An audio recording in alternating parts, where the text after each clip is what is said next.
Hi, I'm Renee Mayne and welcome to the Hedonistic Way online summit.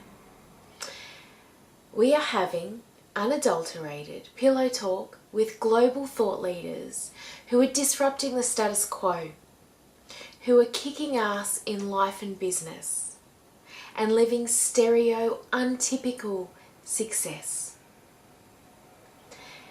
Today, I am going to give you me.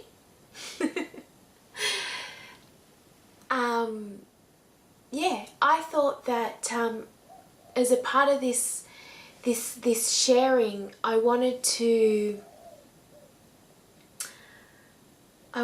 give you an insight and I guess have that intimate conversation with myself. And as much as I was thinking I'll get someone to interview me, or maybe I'll just feature everybody else. And then I just really felt to trust what comes up, and what will be, I think will be. So with that, I thought that I will start this in the exact same way as I start the other intimate conversations. So beside my bedside table is always my journal. This is the one I have at the moment. My journal is never too far away. I've got my little jar of crystal bracelets. The jar my daughter gave me for Mother's Day a couple of years ago from the Mother's Day store, so that's very special to me as well. But yeah, a jar full of amazing crystal bracelets that my friend makes. And I have my yoni eggs, which of course I love, which are from Rosie Rees, who is also featuring in this summit. So with that, my nickname is Naynerd. That was my family nickname, and so it comes from Renee, so it got abbreviated to Nay, and then Naynerd, and then from Naynerd they just called me Nerd, and strangely enough I answer to that. So yeah, so that is my nickname, but Nay, most of my friends call me Nay. My sisters call me Nay Nay. Yeah, that is my nickname. What is turning me on at the moment? What is turning me on is having all of these friggin' juicy conversations with amazing people, because I really, for a long time I felt alone, and I really felt like, you know, I was constantly pushing shit uphill, you know, trying to hustle and make things happen, and I felt like I couldn't spin all plates all at once, you know. So if I was thriving in my business and my business was doing well, then, you know, perhaps I was missing out on the kids or with socially, or, you know, whatever that was. And yeah, and I didn't like it, you know. You know, all around me there was, you know, people saying, you know, how much they were in business because they were a mum, and they really wanted to be there for their kids, and, or, you know, you had these people, these business people that were going off to all of these, you know, these breakfast meetings or networking events, and I was like, I can't go to that either because I do have kids, but I feel like, you know, I'm more than my kids. I'm more than my business, and I'm more than a partner, you know. So I guess what is turning me on at the moment is just that I can have everything all at once. Yeah. But now I feel like it's on a whole new level at the same time. So I guess to give you a bit of a background for those of you who don't know me, 11 years ago, 12 years ago, I started Bra Queen, which is Australia's largest independent lingerie resource. So during that time, I would provide unbiased information. I would educate bra fitters. I would, so I've done multiple bra fitting trainings, and I've developed app. I developed the world's first bra fitting app. I've done presenting and endorsements for training videos and all sorts of, such a variety and diverse, as well as, consulting lingerie designers on their design before they would take it to market. And from mentoring retailers. So it's been this vast, I guess, exploration, really. 12 years ago when I said to my partner, I said, I'm Bra Queen. And he was like, who the hell is Bra Queen and how does she make money? So from my previous experience in businesses, I realized that I wanted to build my community first, and I wanted to give genuine advice and just see where it goes. And so that's what I did. So I took my, back then it would have been my 12 years of business experience and leadership experience and managerial experience. I took all of that and I implemented that into Bra Queen.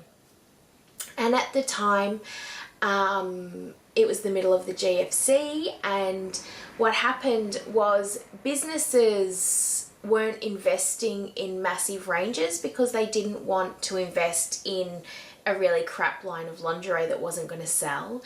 And on the flip side, women didn't want to, especially with larger cups, that's what I'm passionate about. Larger cups didn't want to invest in lingerie if it didn't give them the support. So I was the bridge between those two worlds for a really long time. So that's how it started. It started before every man and his dog were kind of blogging, before it was even a thing. So I was really lucky with the success and the traction and the community I built with that. So it's all about feeling alive from the inside out. When I started mentoring, I naturally started with, I guess, the Hedonistic Way.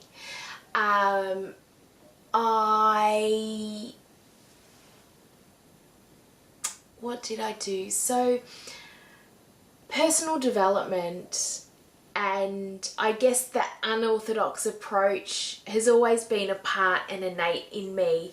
I've always had that approach even before it was my own business. So I've always had a very unconventional way to lead teams and build communities. So with that in my mentoring, I honestly believe that when you transform yourself, you will transform your business and your life. And there's so much talk around work-life balance.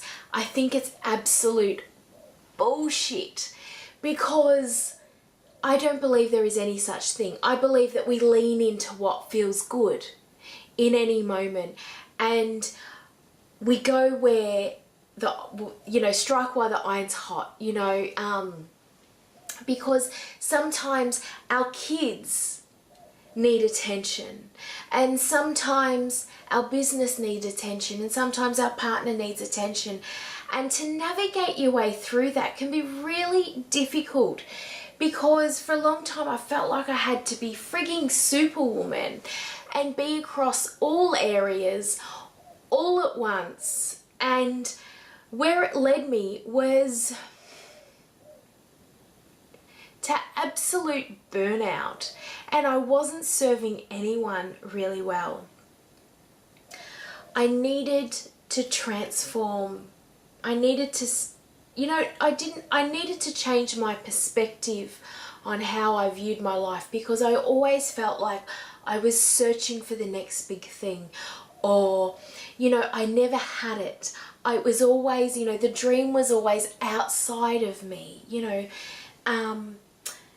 in meditation, spirit was always outside of me, and things were, I guess, beyond my control.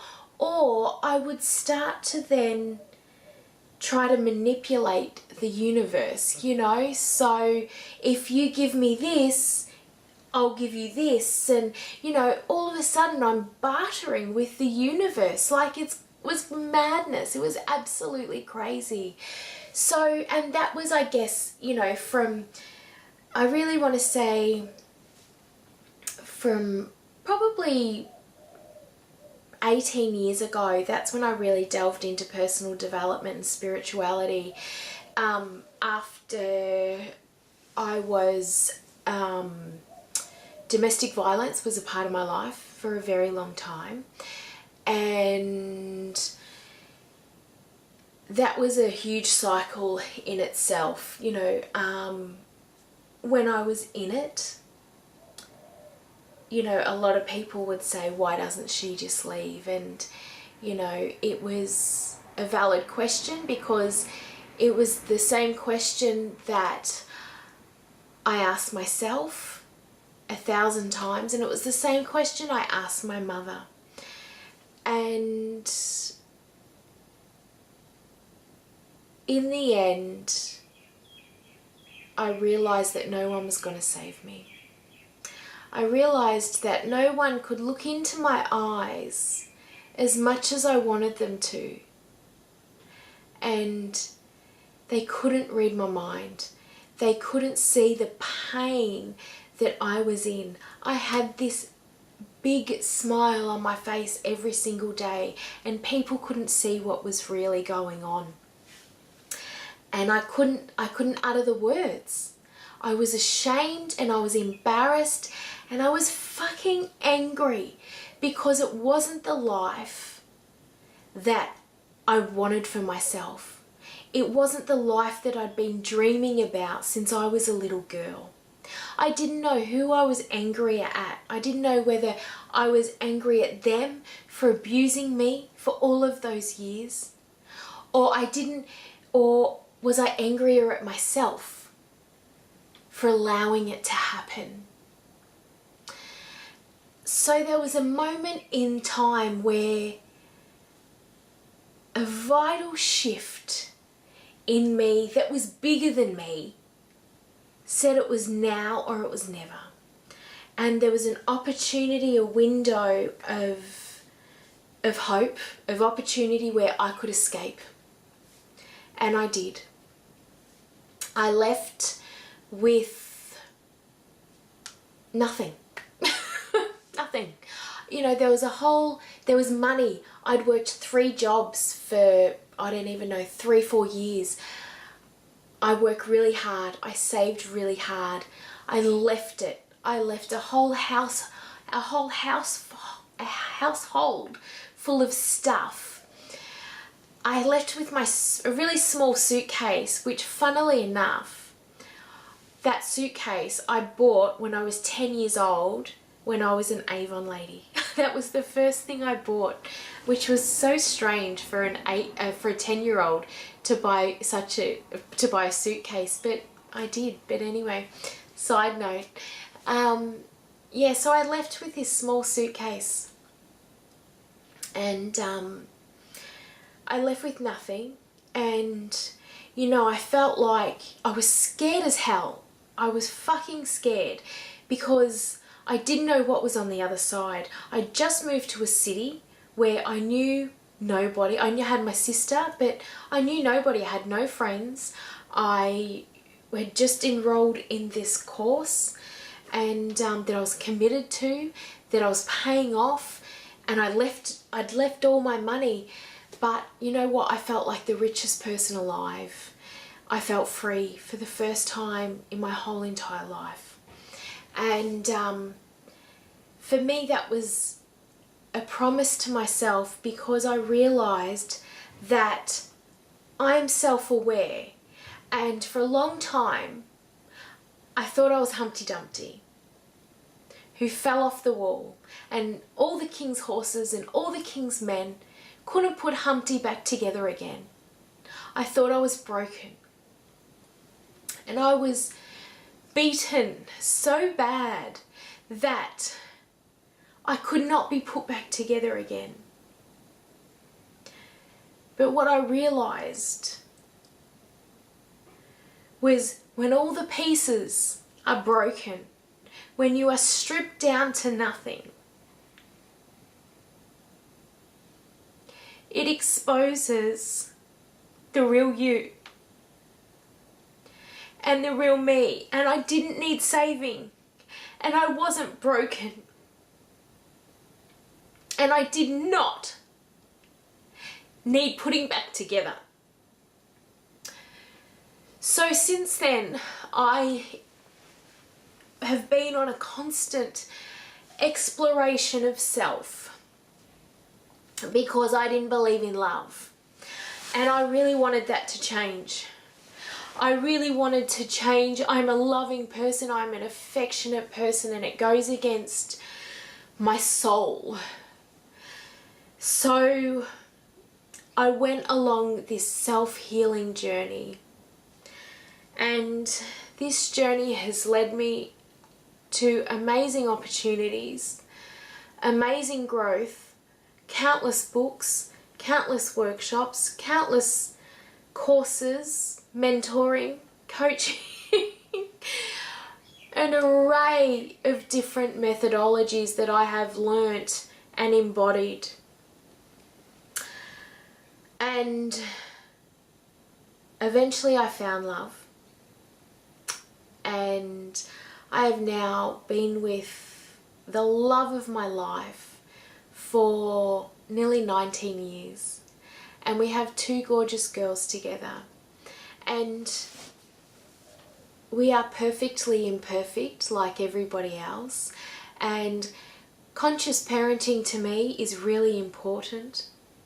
I want to raise my girls to be strong, courageous leaders. I don't want them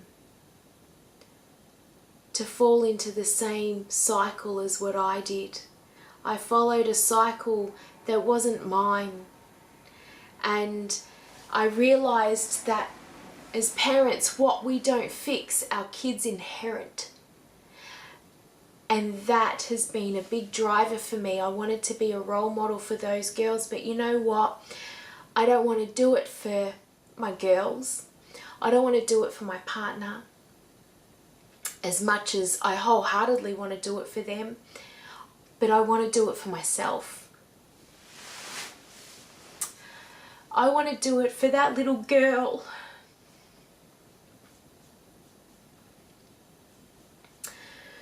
who believed so much, who had so many gifts, who protected other people to stop them being hurt, who's seen beauty in everybody, who was so accepting, but who lost faith in herself. Because for as long as I can remember, I've had a dream that I really want to make a difference in this world, and I didn't know how. And for a long time I was searching for that. And the world was always going to know my name. But beyond being an actor or being famous or even being on stage,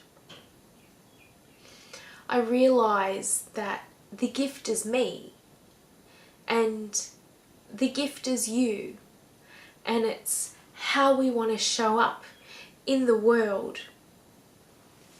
And navigating this path can be so hard.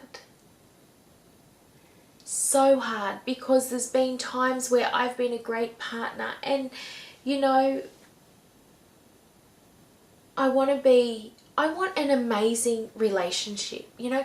I don't want a fucking average relationship where we hide things from other people, our partner, like where we pretend like we don't express our feelings, or we pretend that fight just didn't happen.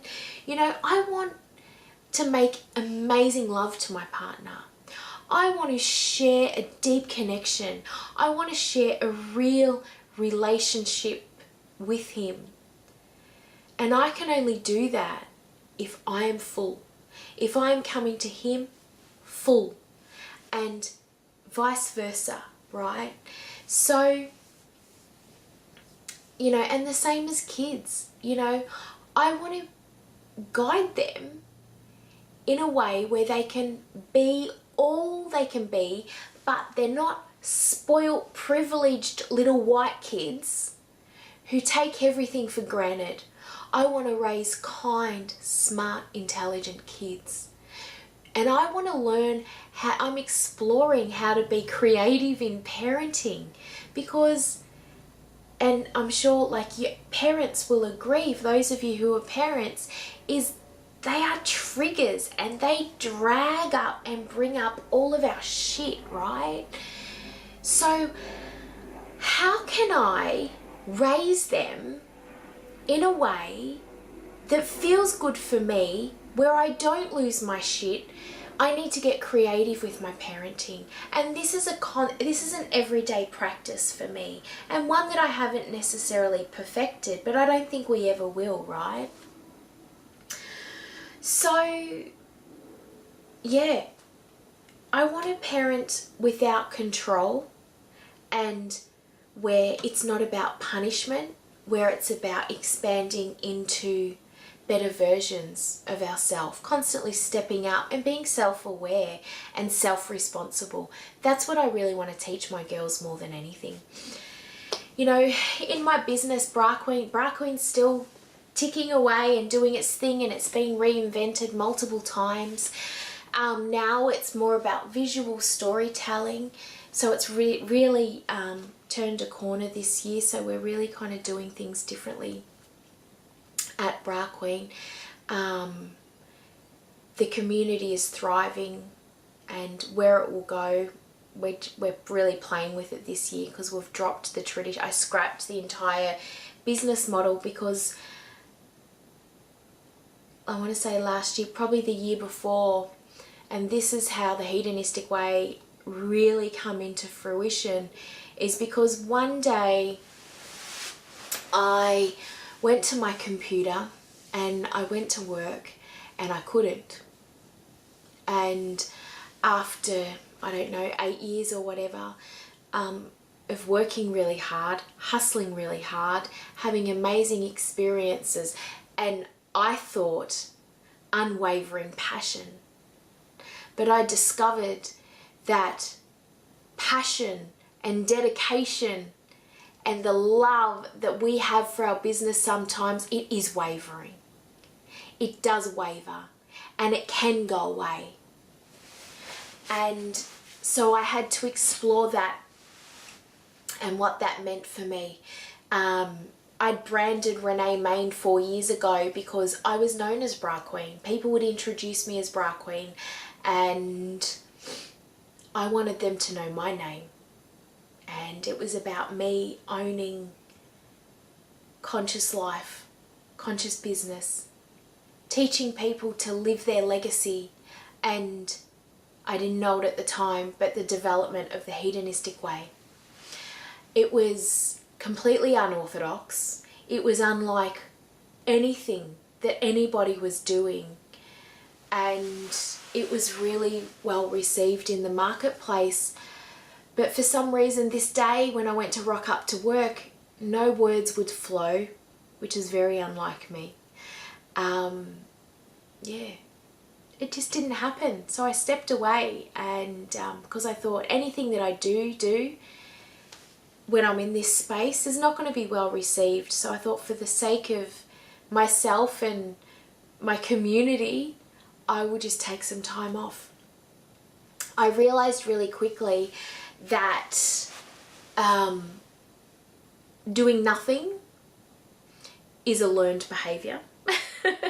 One that doesn't come easily to some people, myself included.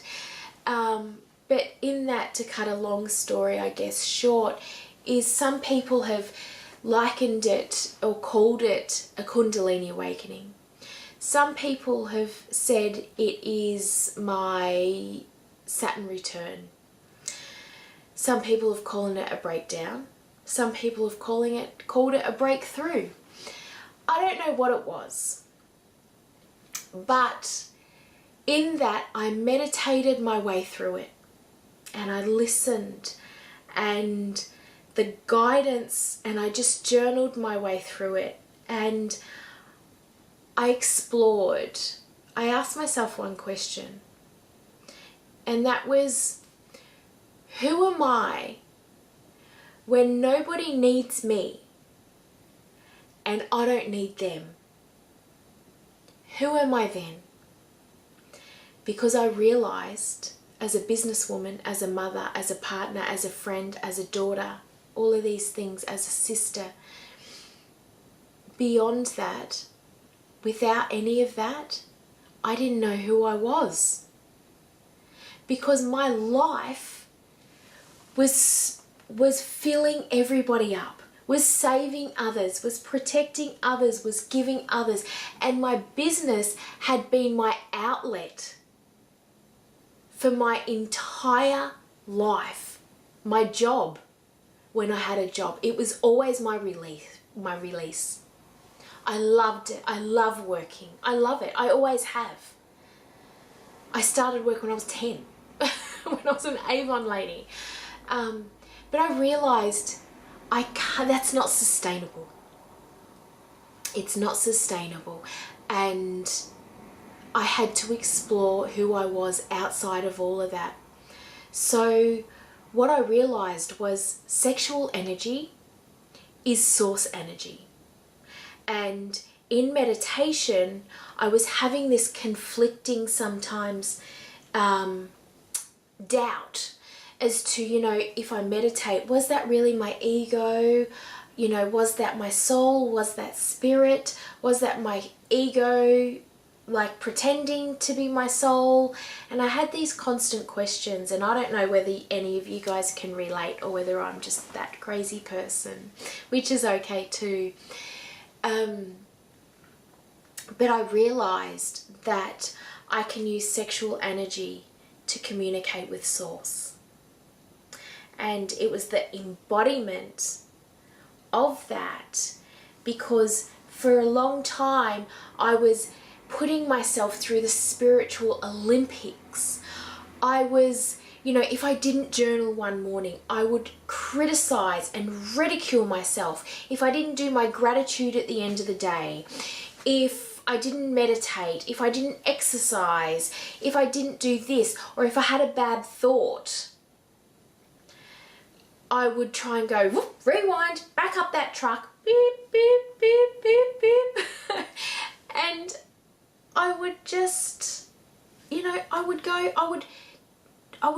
want to discipline myself. I would loathe myself because I wasn't doing, or I didn't do for one day, one moment, what a spiritual person was supposed to do, or what a leader was supposed to do, and all of these things. And what I realized was we put a spin on positivity, and that is fucking dangerous, because what that does is it suppresses our real emotions, and we cannot run, we cannot hide from our emotions.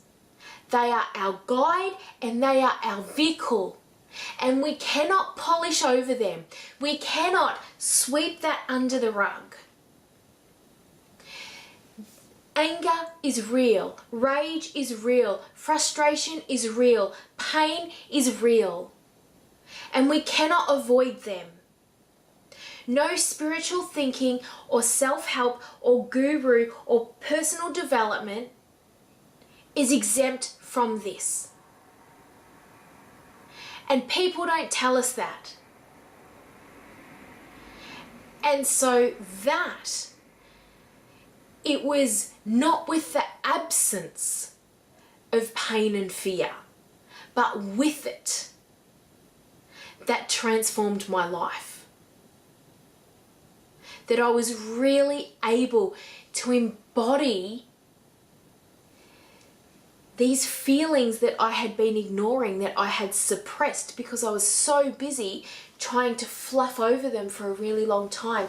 And the ripple effect, the effect that that has on our business, on our relationships, is very real.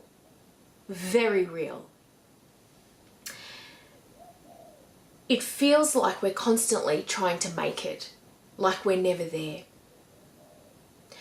So with this conversation that I started to have with myself, with this realization that source energy is sexual energy, and I can communicate with myself because I am spirit, I am source, I am the universe, and I am God.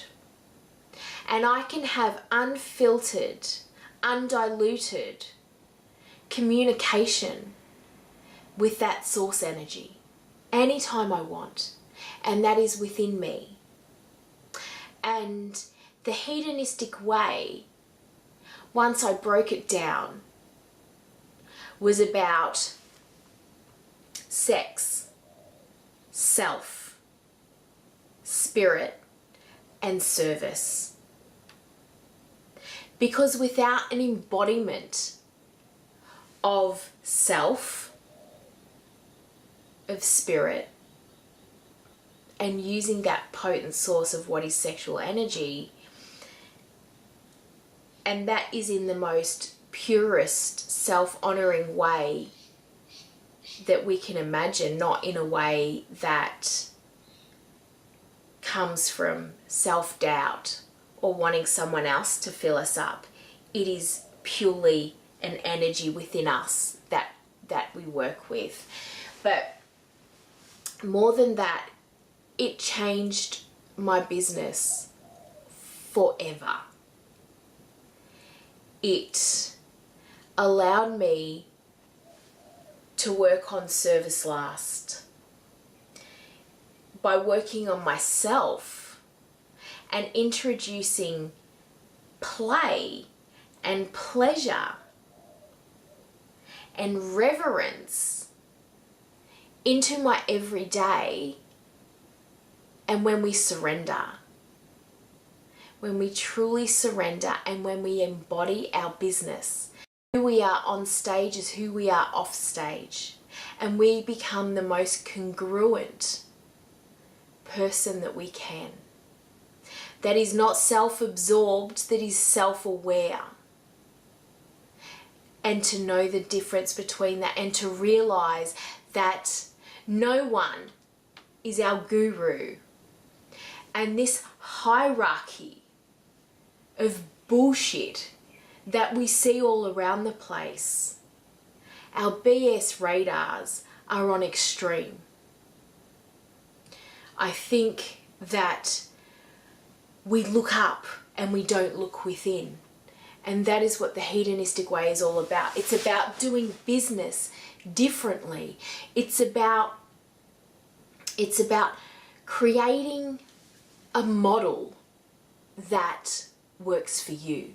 You know, I see so much of, I've been in this industry a long time, right? And I see all of these people offering this one model, this one way. Do exactly what I do and you too will make it.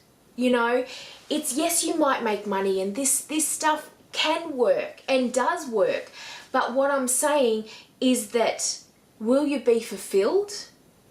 No. Is it sustainable? No. Because you're walking in someone else's shoes that aren't your own.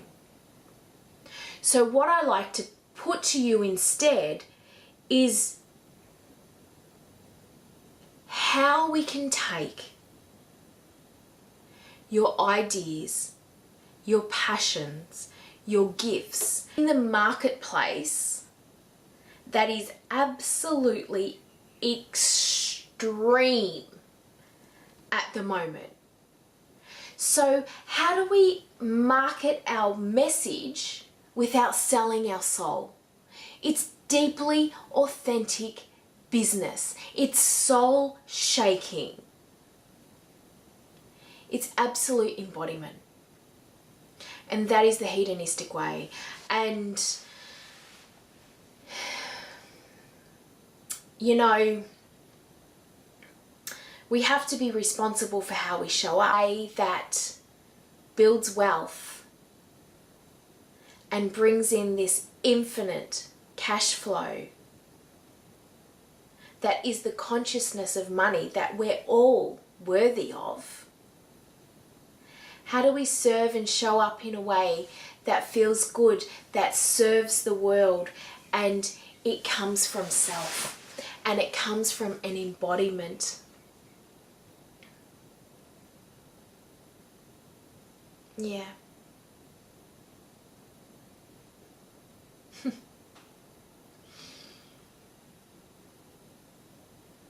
That is the hedonistic way.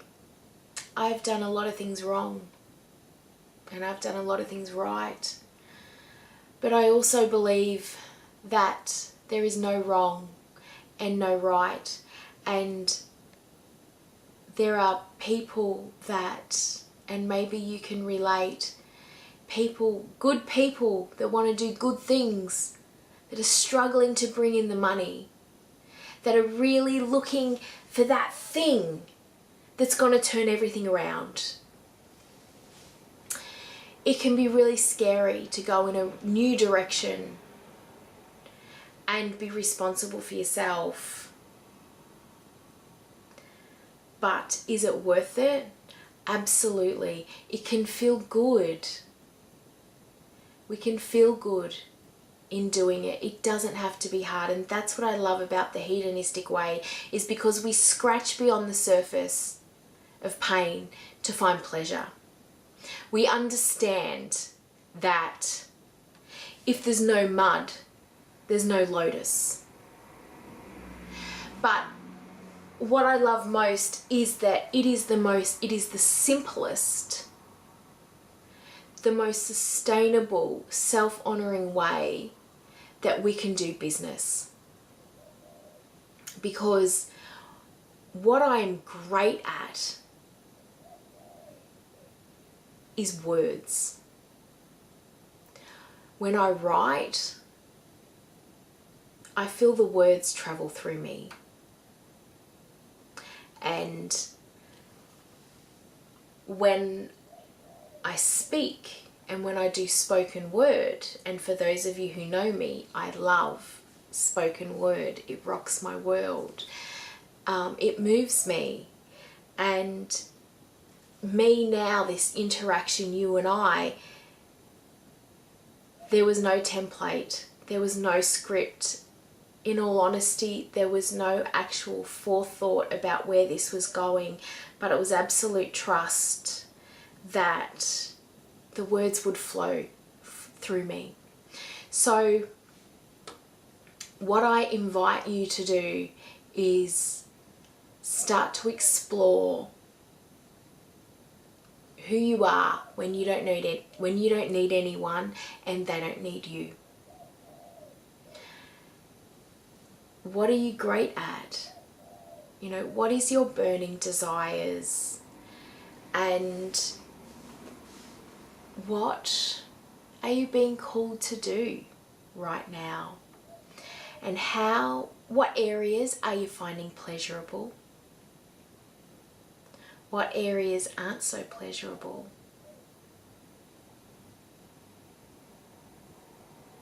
Yeah. what area of your business or service is feeling really sleazy and really yucky? And where is it in your body? And there's so many questions that I could ask you, and I'll put it together in a worksheet that you can download underneath. But this exploration of the hedonistic way is really about building a tribe, building a movement where we serve the world and we show up as we are in that moment, unapologetically, unfiltered, undiluted, where we can speak our truth and we can really serve this world, and we show up in a way that just feels good, and every day becomes a playground where we get to find pleasure in all moments. And there are,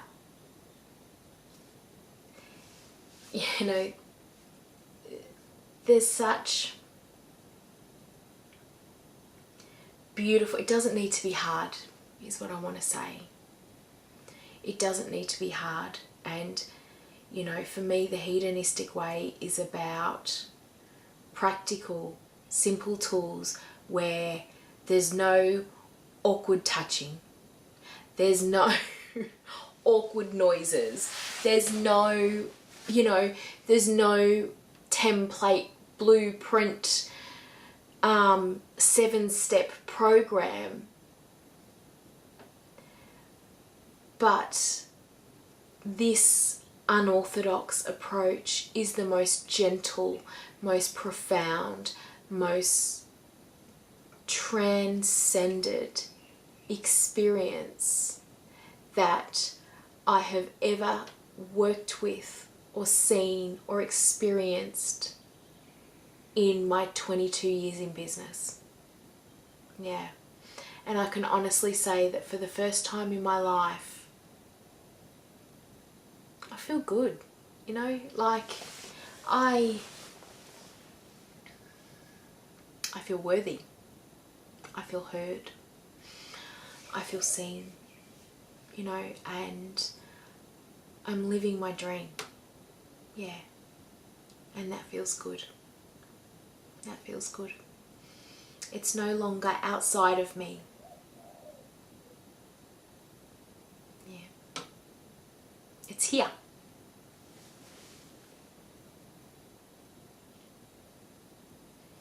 And that is a beautiful thing. Thank you so much for sharing this with me. I had no idea what I was going to say. So I hope you found it